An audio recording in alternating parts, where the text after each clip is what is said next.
Assalamualaikum warahmatullahi wabarakatuh. Pada video kali ini akan dibahas mengenai mujaddid. Apa itu mujaddid? Berikut ini penjelasannya. Sebelum dimulai, silahkan teman-teman dukung kami dengan subscribe dan aktifkan lonceng notifikasinya. Jazakumullah. Rasulullah Shallallahu Alaihi Wasallam telah membawa syariat terakhir yang memenuhi seluruh kebutuhan dan keperluan umat manusia hingga akhir nanti. Allah Subhanahu wa Ta'ala telah menyempurnakan janjinya dan melaksanakan maksudnya, sebagaimana firman-Nya dalam Al-Quran.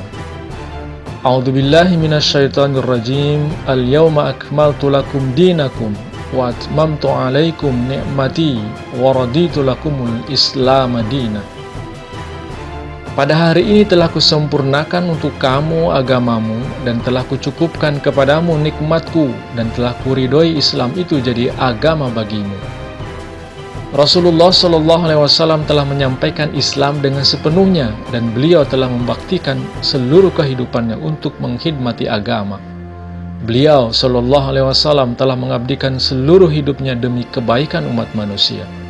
Ya Allah, anugerahkan kepadanya sebaik-baik rahmat. Akan tetapi, tidak ada jaminan bagi umat Islam tidak akan meninggalkan atau menyeleweng dari jalan yang benar dan tidak akan melupakan pelajaran yang suci.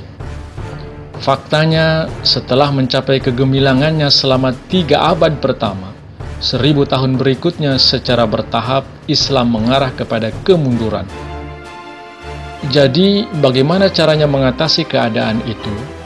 Ternyata, selama 13 abad itu, Allah Subhanahu wa Ta'ala sebagaimana janjinya telah mengutus para pembaharu atau mujaddid pada tiap-tiap abad, sebagaimana disabdakan Rasulullah Sallallahu Alaihi Wasallam. Innallaha azza wa jalla yab'atsu li hadhil ummati ala ra'si kulli mi'ati sanatin man yujaddidu laha dinaha.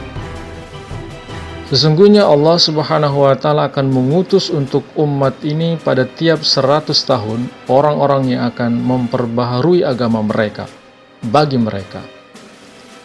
Hadis Abu Daud juz 4 Kitabul Malahim dan Miskat Kitabul Ilm nomor 247.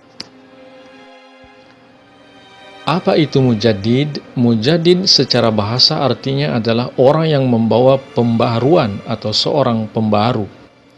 Sehingga mujaddid bisa dipahami sebagai orang yang memperbaiki kerusakan yang ada pada urusan atau praktik agama Islam yang dilakukan oleh umatnya.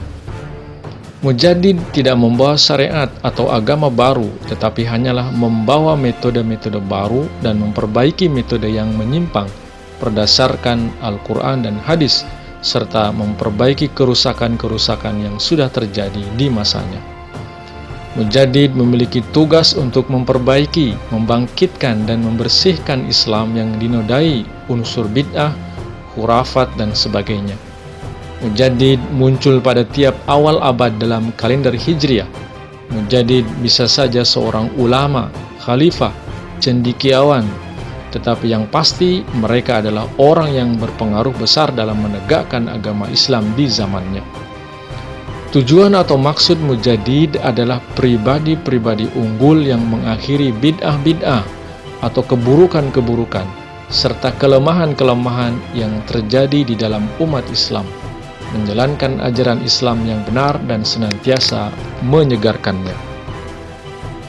Mujaddid dibangkitkan tidak untuk seluruh dunia. Allah menciptakan para mujaddid di setiap negara, wilayah atau tempat, sehingga dalam satu waktu ada banyak mujaddid yang lahir.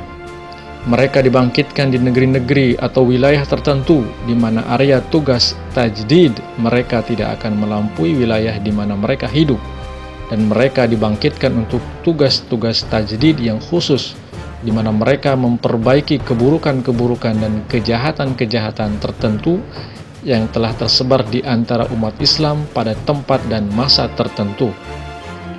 Umumnya mereka tidak menyatakan diri mujaddid, melainkan orang lain yang menerangkan kedudukan mereka sebagai mujaddid. Baik mengumumkan atau tidak, seseorang telah mengatakan berkaitan dengan mereka atau tidak, siapapun yang memurnikan kewajiban memberikan bimbingan agama dan menunaikan kewajiban melakukan perbaikan, mereka adalah mujaddid di tempat mereka masing-masing. Seorang ulama sunni Moghul, Shah Waliullah Dehlawi, pada abad ke-18 menyatakan, seorang mujaddid muncul di tiap akhir abad. Mujaddid pada abad pertama Hijriah adalah Imam Ahlus Sunnah Umar bin Abdul Aziz. Mujaddid abad kedua adalah Imam Ahlus Sunnah Muhammad Idris Syafi'i atau Imam Syafi'i. Mujaddid abad ketiga adalah Imam Ahlus Sunnah Abu Hasan Asy'ari atau Imam Asy'ari. Mujaddid abad keempat adalah Abu Abdullah Hakim Naisaburi. Izalat Al-Khaf halaman 77 bagian ke-7. Nawab Siddiq Hasan Khan dalam bukunya Hujajul Kiramah menuliskan daftar nama-nama mujaddid. Daftar nama-nama mujaddid yang berbeda juga terdapat dalam kitab Taqwim Al-Fikri Ad-Din halaman 330-331 oleh Syekh Mahmud Sarkawi dan dalam kitab Ad-Da'wah Al-Timmah oleh Said Abdullah bin Alwi Al-Haddad. Berikut ini nama-nama mujaddid menurut Siddiq Hasan Khan dalam kitabnya Hujajul Kiramah halaman 135-139.